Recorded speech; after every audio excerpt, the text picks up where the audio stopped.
सभी का स्वागत है इसके टेक्निकल क्लासेस में।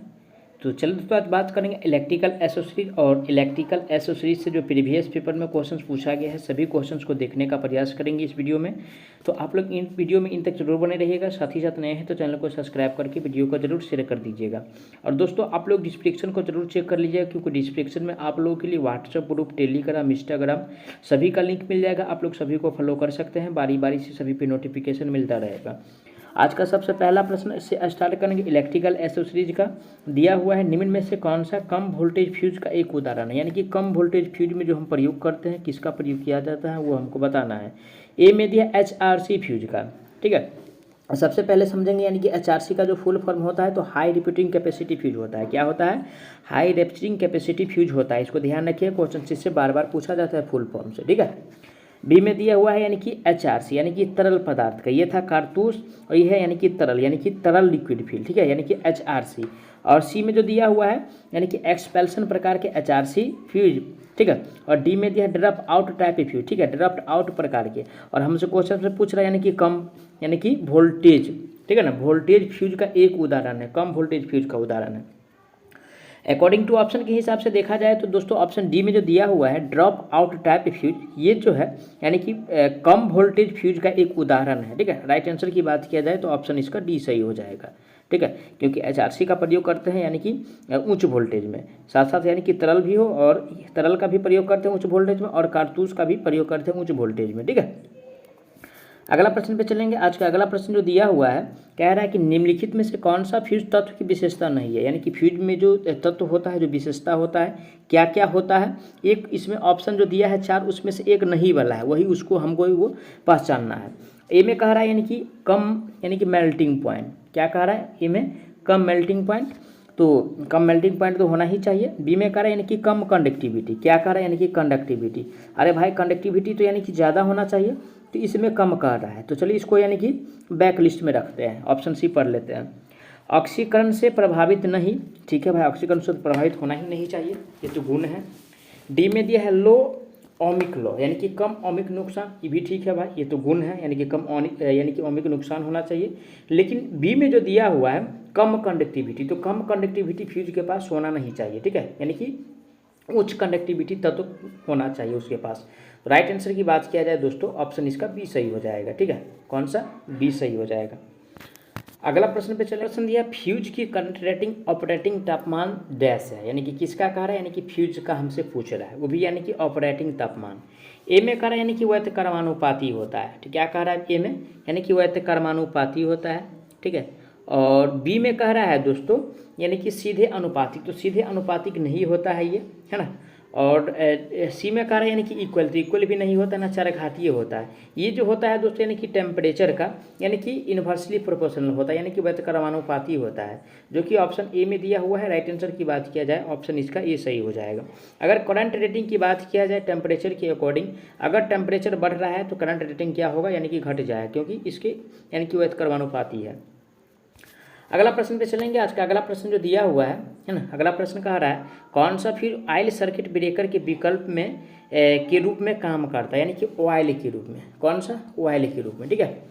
तो देखिए दोस्तों, ऑयल के रूप में जो हम प्रयोग करते हैं, ठीक है ना, ए में कह रहा है यानी कि लिक्विड टाइप फ्यूज। क्या कह रहा है ऑप्शन ए में? यानी कि लिक्विड टाइप फ्यूज का कह रहा है। तो लिक्विड टाइप फ्यूज का प्रयोग ऑयल में नहीं किया जाता है, विकल्प में, ऑयल के विकल्प में नहीं आता है। बी में दिया मेटल क्लेड ऑयल इमरेज्ड फ्यूज, ठीक है, यानी कि मेटल चढ़ा हुआ तेल में डूबा फ्यूज का जो प्रयोग किया जाता है, इसमें यानी कि तेल का प्रयोग होता है, जो कि ऑप्शन बी में दिया है। राइट आंसर की बात किया जाए ऑयल वाला ऑप्शन बी में दिया है, करेक्ट आंसर ऑप्शन इसका बी सही हो जाएगा। आगे बढ़ेंगे नेक्स्ट क्वेश्चन पे। आज का अगला प्रश्न जो दिया हुआ है, मैग्नेटिक रिले भी कहा जाता है, यानी कि मैग्नेटिक रिले को और यानी कि जो अदर नाम है उसको क्या कहेंगे, है ना, वो हमको बताना है। ए में जो दिया हुआ है, ए में कह रहा है यानी कि थर्मल रिले, तो थर्मल रिले इसको नहीं कहते हैं, ना हाइब्रिड रिले कहते हैं, इसको इंडक्शन रिले कहा जाता है। क्या कहा जाता है? इंडक्शन रिले कहा जाता है ना। ऑप्शन किस में दिया है? इंडक्शन रिले, ऑप्शन सी में दिया है इंडक्शन रिले। राइट आंसर की बात किया जाए तो ऑप्शन इसका सी सही हो जाएगा। अगला प्रश्न पे चलेंगे। आज का अगला प्रश्न जो दिया हुआ है, निम्नलिखित में से कौन सा इंडक्शन टाइप रिले का उदाहरण नहीं है, ठीक है ना। इंडक्शन टाइप रिले का उदाहरण क्या नहीं है।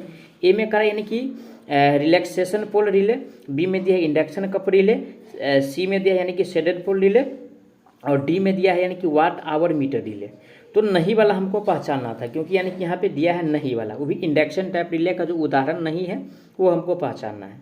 तो ए में जो दिया हुआ है दोस्तों, कह रहा है यानी कि रिलैक्सेशन पोल, तो ये जो है यानी कि इसका उदाहरण नहीं है किसका, इंडक्शन टाइप रिले का। लेकिन ये इंडक्शन शेडेड और वाट आवर मीटर जो है ये सब जो इंडक्शन टाइप रिले का उदाहरण है, लेकिन रिलैक्सेशन पोल रिले जो है इसका उदाहरण नहीं है, और नहीं वाला हमको पहचानना था। राइट आंसर की बात किया जाए ऑप्शन इसका ए सही हो जाएगा। अगला प्रश्न पे चलेंगे। आज का अगला प्रश्न जो दिया हुआ है, अगला प्रश्न है विद्युत सर्किट के शॉर्ट सर्किट सुरक्षा के लिए निम्नलिखित में से किसका उपयोग किया जाता है। यानी कि क्या कह रहा है, यानी कि शॉर्ट सर्किट से, ठीक है, यानी कि शॉर्ट सर्किट से, और शॉर्ट सर्किट से सुरक्षा के लिए हम किसका प्रयोग करेंगे भाई। ए में जो दिया हुआ है कह रहा है यानी कि प्रतिरोध, तो प्रतिरोध का प्रयोग तो नहीं करेंगे, है ना। बी में दिया और रिले का भी प्रयोग नहीं करेंगे ना, कॉन्टैक्टर का प्रयोग करेंगे। ओनली फॉर शॉर्ट सर्किट से सुरक्षा के लिए फ्यूज का प्रयोग किया जाता है, किसका, यानी कि फ्यूज का प्रयोग किया जाता है। ऑप्शन किस में दिया है फ्यूज, ऑप्शन डी में दिया है। राइट आंसर की बात किया जाए ऑप्शन इसका डी सही हो जाएगा। आगे बढ़ेंगे नेक्स्ट क्वेश्चन पे।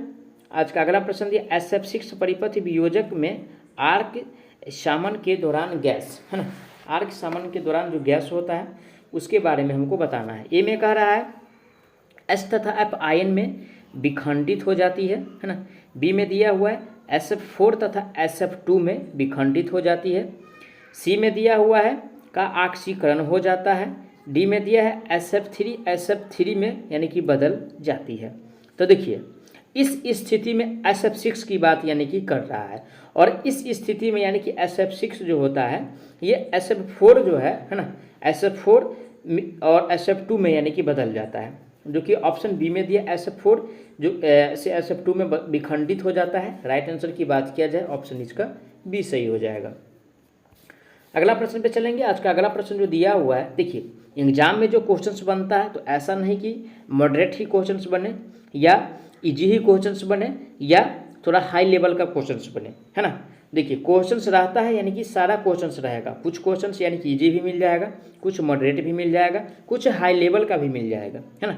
तो एग्जाम में जो पेपर बनता है वो सारा कुछ देख करके बनता है। ऐसा नहीं कि इजी पेपर आपको आ जाए, ऐसा नहीं कि यानी कि ज़्यादा मॉडरेट पेपर ही आ जाए, ऐसा ना कि ज़्यादा है यानी कि हाई लेवल का पेपर ही आ जाए, ऐसा नहीं होता है ना। मिला जुला के पेपर बनता है।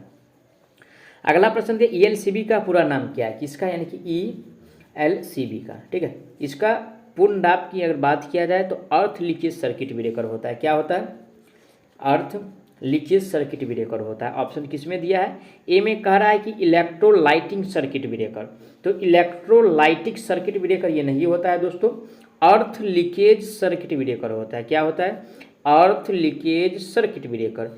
ए में कह रहा है यानी कि सॉरी ए में तो गलत हो गया, बी में दिया है अर्थ लॉकिंग, तो लॉकिंग से मतलब नहीं भाई, लॉकिंग थोड़ी है। सी में दिया अर्थ लीकेज सर्किट ब्रेकर, तो राइट आंसर जो दिया हुआ ELCB का जो फुल फॉर्म होता है सी में दिया हुआ है, अर्थ लीकेज सर्किट ब्रेकर होता है। राइट आंसर ऑप्शन इसका सी सही हो जाएगा। आगे बढ़ेंगे नेक्स्ट क्वेश्चन पे। आज का अगला प्रश्न जो दिया हुआ है, किस युक्ति को सुरक्षा युक्ति की तरह प्रयोग किया जाता है ना। कौन सा युक्ति है जिसे सुरक्षा युक्ति की तरह प्रयोग करते हैं। तो देखिए दोस्तों फ्यूज को यानी कि सुरक्षा युक्ति की तरह यानी कि प्रयोग में लेते हैं, ठीक है, यानी कि प्रयोग किया जाता है। ए में कह रहा मोटर, तो मोटर का प्रयोग नहीं करते हैं ना। जनरेटर का प्रयोग किया जाता है सुरक्षा के यानी कि दृष्टि से, या सुरक्षा की तरह न प्रयोग करते हैं इसको ना। इन्वर्टर का प्रयोग करते हैं। ओनली फॉर फ्यूज का प्रयोग किया जाता है, जो कि ऑप्शन सी में दिया है। राइट आंसर की बात किया जाए तो ऑप्शन इसका सी सही हो जाएगा। आगे बढ़ेंगे नेक्स्ट क्वेश्चन पे। आज का अगला प्रश्न जो दिया हुआ है, परिपथ वियोजक की विच्छेदन क्षमता को सामान्यतः प्रदर्शित किया जाता है, यानी कि परिपथ वियोजक, है ना, यानी कि सर्किट ब्रेकर। कौन सा, सर्किट ब्रेकर। और सर्किट ब्रेकर को किस में व्यक्त करते हैं दोस्तों, तो देखिए सर्किट ब्रेकर को व्यक्त किया जाता है यानी कि MVA, मेगा वोल्ट एम्पियर, यानी कि MVA में यानी कि व्यक्त किया जाता है। ए में पढ़ेंगे यानी कि एम्पियर, तो एम्पियर में इसको व्यक्त नहीं करते हैं, न विभव में व्यक्त किया जाता है, न मेगावाट में व्यक्त किया जाता है, इसको एमवीए में व्यक्त किया जाता है, जो कि ऑप्शन डी में दिया है एमवीए। करेक्ट आंसर की बात किया जाए तो दोस्तों ऑप्शन इसका डी सही हो जाएगा। अगला प्रश्न दिया है कौन सी युक्ति भूत दोष से सुरक्षा के लिए प्रयुक्त होती है, यानी कि भूत दोष से, ठीक है ना, यानी कि भूत दोष से। और भूत दोष से जो सुरक्षा किया जाता है, भूत दोष से जो सुरक्षा करते हैं, यानी कि ELCB जिसका फुल फॉर्म होता है अर्थ लीकेज सर्किट ब्रेकर। क्या होता है? अर्थ लीकेज सर्किट ब्रेकर, जो भूत दोष से सुरक्षा के लिए प्रयुक्त करते हैं। ऑप्शन बी में दिया है ELCB। राइट आंसर की बात किया जाए ऑप्शन इसका बी सही हो जाएगा। आगे बढ़ेंगे नेक्स्ट क्वेश्चन पे। आज का अगला प्रश्न दिया हुआ है MCCB का पूरा नाम क्या है, यानी कि किसका पूछ रहा है, यानी कि MCCB का, ठीक है। इसका फुल फॉर्म होता है यानी कि मोल्डेड केज सर्किट ब्रेकर। क्या होता है? Moulded case circuit breaker. Option किस में दिया है? ए में करा यानी कि मेटल केज सर्किट ब्रेकर, तो मेटल नहीं होता, मोल्डेड होता है, जो कि ऑप्शन बी में दिया है moulded case circuit breaker. Right answer की बात किया जाए ऑप्शन इसका बी सही हो जाएगा। चलिए भैया आगे बढ़ते हैं नेक्स्ट क्वेश्चन पे। देखिए क्वेश्चंस यानी कि फिगर से भी कुछ आता है, यानी कि सिंबल से भी क्वेश्चंस एग्जाम में पूछा जाता है ना। देखिए फ्यूज का संकेत हमसे पूछ रहा है और फ्यूज का संकेत क्या है वो हमको बताना है, ठीक है दोस्तों। ए में दिया हुआ है यानी कि इसमें कुछ यानी कि इंडिकेट ऐसे वाला नहीं है, लेकिन सी में जो है यानी कि इंडिकेट वाला है ना। और फ्यूज का हमसे पूछ रहा है, और फ्यूज का जो यानी कि सिंबल होता है ये यानी कि बीच से होकर के क्या होता है, एक यानी कि समझिए यानी कि वायर यानी कि निकला रहता है, यानी इस छोर से यानी कि इस छोर तक, तो ये सिंबल होता है, जो कि ऑप्शन सी में दिया है ऐसा। राइट आंसर जो होगा दोस्तों ऑप्शन इसका सी सही हो जाएगा। आगे बढ़ेंगे नेक्स्ट क्वेश्चन पे। आज का अगला प्रश्न दिया हुआ है निम्न में से किस पदार्थ के लिए ताप बढ़ने पर प्रतिरोध घटता है? जब ताप बढ़ेगा तो प्रतिरोध घटेगा, यानी कि टेम्परेचर अगर बढ़ रहा है, ठीक है ना, तो यानी कि आर का जो वैल्यू हो जाएगा यानी कि घटने वाला, यानी कि कौन सा घटक में होता है, यानी कि कौन सा प्रतिरोध घटक में होता है वो हमको बताना है। ए में कह रहा है तांबा, तो तांबा में ऐसा घटना नहीं होता है, ना एल्युमिनियम में होता है, ना दोस्तों यानी कि चांदी में होता है। ये जो होता है ओनली फॉर ये होता है यानी कि जर्मेनियम में। किस में होता है? जर्मेनियम में। ऑप्शन किस में दिया है? जर्मेनियम। ऑप्शन डी में दिया है। राइट आंसर की बात किया जाए तो ऑप्शन इसका डी सही हो जाएगा। आगे बढ़ेंगे नेक्स्ट क्वेश्चन पे। आज का अगला प्रश्न दिया हुआ है यानी कि उष्मातापी डैश के लिए प्रयुक्त एक युक्ति है। कौन सा? उष्मातापी, ठीक है। और उष्मातापी जो दोस्तों यानी कि मेनली प्रयुक्त होता है, और जो युक्ति है वो तापमान का पता लगाने के लिए, किसे? तापमान को पता लगाता है, साथ साथ यानी कि उसको कंट्रोल भी करता है। ऑप्शन पढ़ेंगे ए में करा वोल्टा का पता लगाने के लिए, तो वोल्टा का पता लगाने के लिए उष्मातापी का प्रयोग नहीं करते हैं। ना धारा का पता लगाने के लिए इसका प्रयोग करते हैं, धारा का पता लगाने के लिए गैल्वेनोमीटर का प्रयोग किया जाता है। तापमान का पता लगाने तथा उससे नियंत्रित करने के लिए प्रयुक्त किया जाता है। तो राइट आंसर जो दिया है दोस्तों ऑप्शन इसमें यानी कि सी में दिया हुआ है। किसमें? सी में दिया हुआ है। तापमान को पता लगाते हैं, साथ साथ यानी कि उसको कंट्रोल करते हैं, ठीक है। चलिए अगला प्रश्न पे चलेंगे। आज का अगला प्रश्न जो दिया हुआ है परिपथ को डैश से सुरक्षित रखने के लिए ELCB का प्रयोग किया जाता है, यानी कि किससे सुरक्षा के लिए ELCB का प्रयोग करते हैं? तो यानी कि लीकेज करंट से, है ना। लीकेज करंट से सुरक्षा तो इससे ये पहुंचाता ही है ना। क्या? लीकेज करंट से तो सुरक्षा पहुंचाता ही है। ऑप्शन किस में दिया है? ए में कह रहा है यानी कि ओवर करंट से, तो ओवर करंट से यानी कि ये सुरक्षा प्रदान नहीं करता है ना। अति वोल्टा से सुरक्षा प्रदान करता है, ये लीकेज करंट से सुरक्षा प्रदान करता है, जो कि ऑप्शन सी में दिया है। करेक्ट आंसर की बात किया जाए तो ऑप्शन इसका सी सही हो जाएगा। आगे बढ़ेंगे नेक्स्ट क्वेश्चन पे। आज का अगला प्रश्न जो दिया हुआ है सामान्यतः सर्विस नहीं किए जाने वाला परिपथ वियोजक है, और जो यानी कि सर्विस नहीं किया जा सकता, यानी कि उसको दोबारा मरम्मत नहीं कर सकते हैं, वो हमको बताना है। ए में जो दिया हुआ है यानी कि ऑयल सर्किट ब्रेकर, तो ऑयल सर्किट ब्रेकर को तो मरम्मत करते हैं भाई दोबारा। बी में दिया मिनिएचर सर्किट ब्रेकर, जिसको यानी कि MCB कहा जाता है, फुट शॉर्ट में MCB, ठीक है। तो इसको जो है दोस्तों दोबारा यानी कि मेंटेनेंस यानी कि बना नहीं सकते अगर एक बार खराब हो गया तो राइट आंसर की बात किया जाए वही हमको पहचानना था। करेक्ट आंसर जो होगा दोस्तों ऑप्शन इसका बी सही हो जाएगा। आगे बढ़ेंगे नेक्स्ट क्वेश्चन पे। आज का अगला प्रश्न जो दिया हुआ है न्यूनतम धारा जिस पर ट्रिप परिपथ को पूर्ण करने के लिए रिले आर्मेचर आकर्षित होता है उसे क्या कहा जाता है ना। उसको हम क्या कहते हैं? तो देखिए उसको जो कहा जाता है यानी कि पिक अप करंट कहा जाता है। क्या कहा जाता है? पिक अप करंट कहा जाता है। ऑप्शन किस में दिया है? Pickup current. ऑप्शन ए में दिया है पिकअप करंट। राइट आंसर की बात किया जाए तो ऑप्शन इसका ए सही हो जाएगा। आगे बढ़ेंगे नेक्स्ट क्वेश्चन पे। आज का अगला प्रश्न दिया हुआ, निम्न में से कौन सा उपकरण सामान्यतः तंडित रक्षक के लिए प्रयोग में लाया जाता है। और दोस्तों यानी कि तंडित रक्षण के लिए जो प्रयोग में लाया जाता है यानी कि जेडेनो वेरिस्टर, ठीक है, जेडेनो वेरिस्टर का प्रयोग किया जाता है ना। ऑप्शन किस में दिया है जेडेनो वेरिस्टर, ऑप्शन ए में दिया है। राइट आंसर की बात किया जाए तो ऑप्शन इसका ए सही हो जाएगा। मैं आशा करता हूँ आप लोग सारा प्रश्न को अच्छा से समझे होंगे। अगर कोई भी प्रश्न में किसी प्रकार का डाउट है तो प्लीज़ आप लोग उसके लिए कमेंट कीजिए, आपको जवाब बहुत जल्द मिलने वाला है। साथ ही साथ नए हैं तो चैनल को सब्सक्राइब करके वीडियो को जरूर शेयर कर दीजिएगा। तो चलिए मिलते हैं नेक्स्ट पार्ट में, तब तक के लिए जय हिंद।